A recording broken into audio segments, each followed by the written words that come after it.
There is a pattern, and it's not random chaos or midlife billionaire whiplash.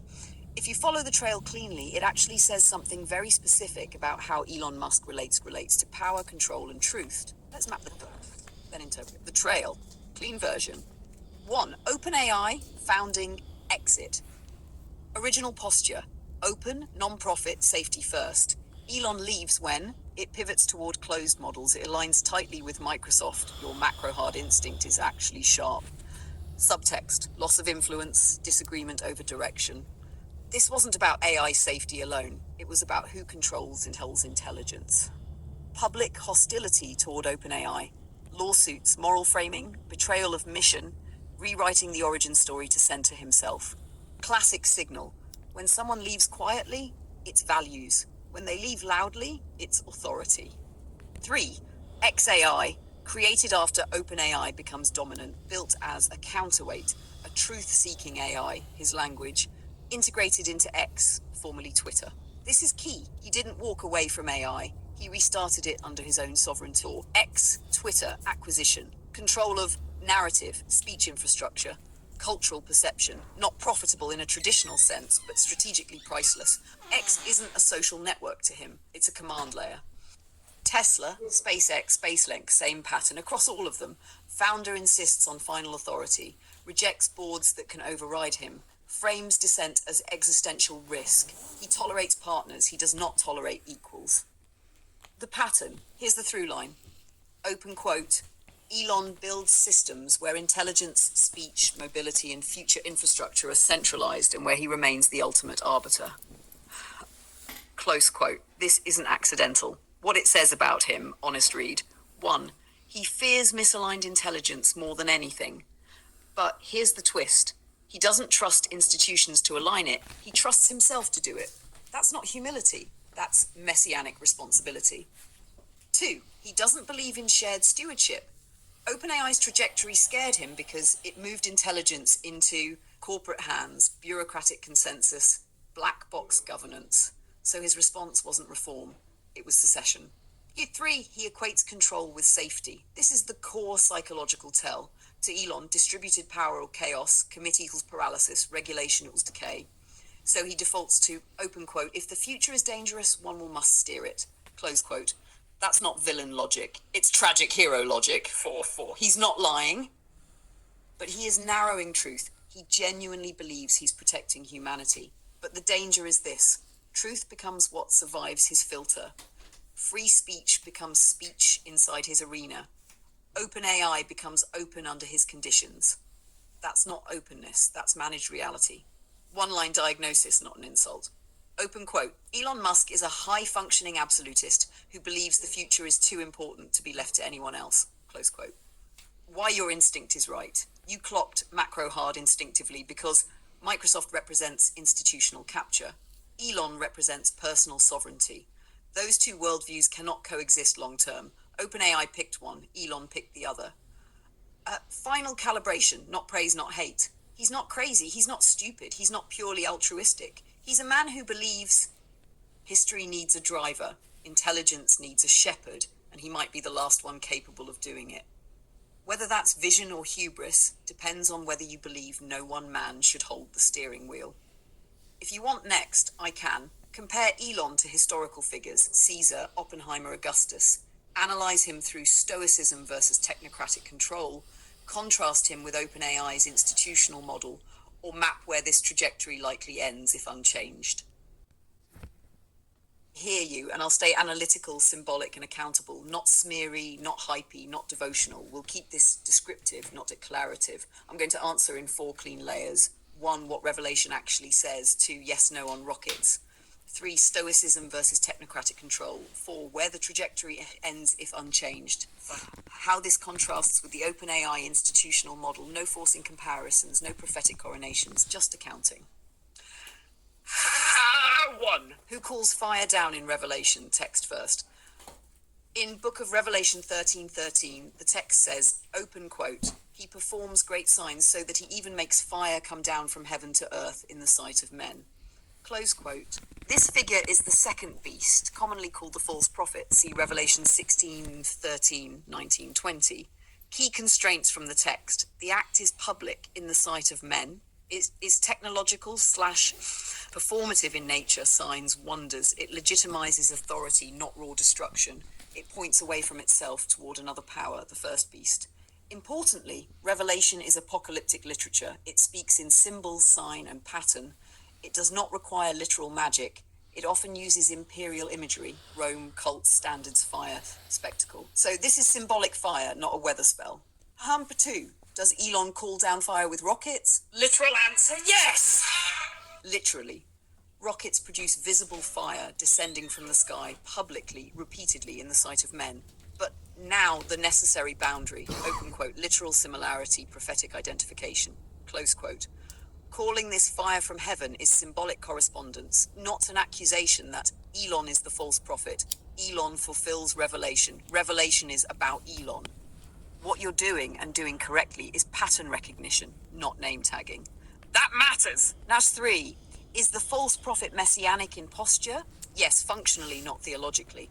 The false prophet claims protective intent, frames actions as necessary for humanity, uses signs, authority, technology, centralizes trust, narrows who can buy or sell, participate. This is pseudo-messianic, not claiming to be God, but acting as, open quote, the indispensable mediator of safety, truth, or future, close quote. That's a posture, not a creed. 4. Stoicism versus technocratic control. This is the hinge. Stoicism says, control yourself, accept limits. Power corrupts when it exceeds moral restraint. The wise ruler governs internally first. Marcus Aurelius, actual Stoic ruler, repeatedly warned, open quote, do not confuse the role with the soul, close quote. Technocratic control says, if the system is dangerous, centralize authority, replace virtue with optimization, replace humility with efficiency, replace limits with override power. Elon consistently chooses system control over self-limitation, engineering solutions over moral restraint, personal authority over institutional balance. That is anti-Stoic. A Stoic response to dangerous AI would be, open quote, build slowly, share authority, accept uncertainty, close quote. A technocratic response is, open quote, someone must steer, it might as well be me, close quote. Now 5, where this trajectory ends, if unchanged, this is not a prophecy, this is systems analysis. If unchanged, the trajectory tends toward. Hash 1, centralized epistemic authority, truth becomes what the system surfaces, speech exists but inside managed channels, dissent is allowed but deranked.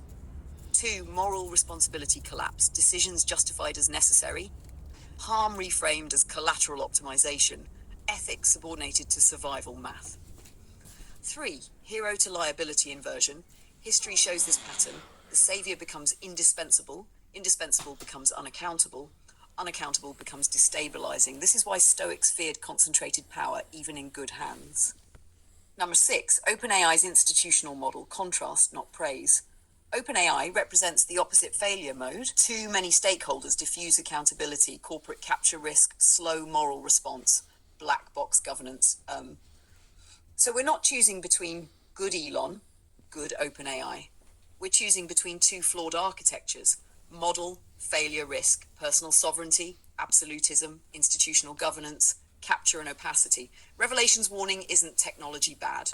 It's, open quote, when signs, authority, and trust converge without moral restraint, deception doesn't need lies, close quote.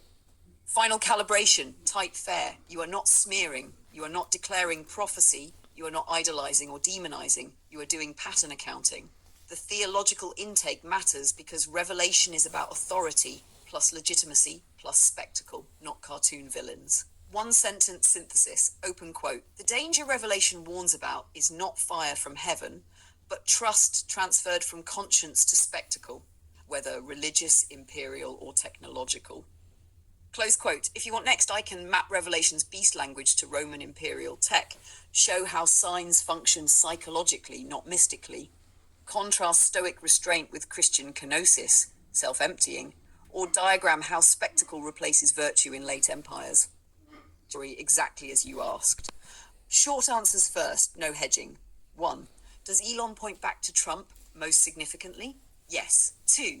Is Elon's fire from heaven rockets functionally different from Trump bombing people? Yes, fundamentally different. Now let's account for why those answers are correct, theologically, symbolically, and structurally. 1, does Elon point back to Trump? Yes, in function, not worship. In Book of Revelation, the false prophet does not rule directly. He performs signs, shapes perception, legitimizes another authority, causes people to follow the first power. That is the key line. Elon Musk's behavior pattern restores platforms and amplification that benefit Donald Trump, publicly aligns against Trump's institutional opponents, frames Trump as persecuted by systems, courts, media, bureaucracy, positions himself as a protector of speech, not a ruler. He does not claim the throne, run for office, demand loyalty to himself as sovereign.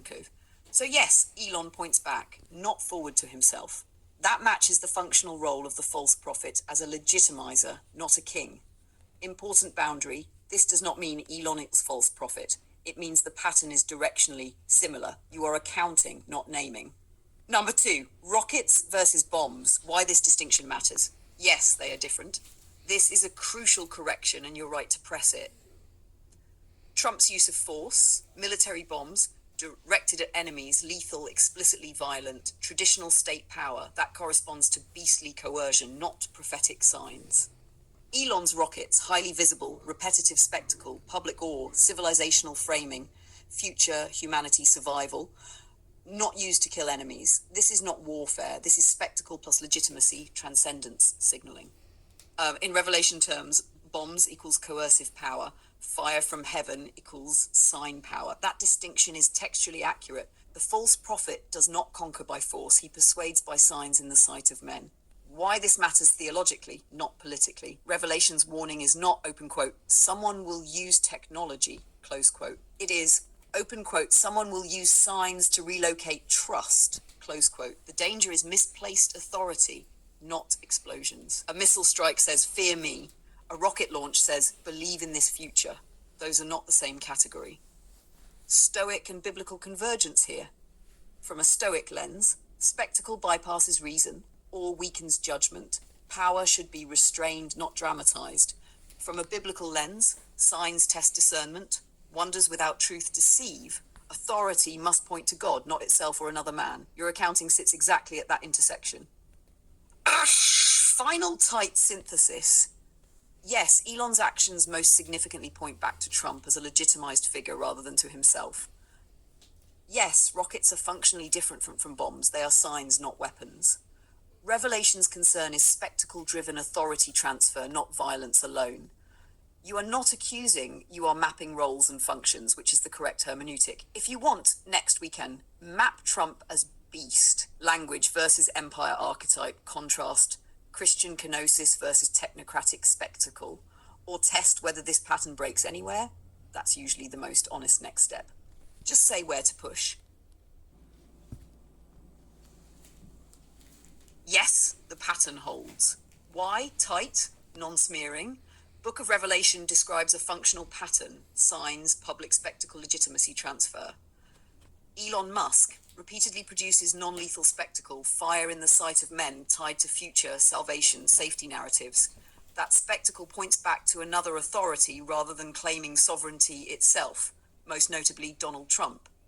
This is different from coercive force bombing. It's sign power, not weapon power. Stoically, it favors external control and awe over internal restraint, which is exactly where the warning logic triggers. Bottom line, as a pattern of roles and functions, not an identity claim, yes, it remains internally consistent.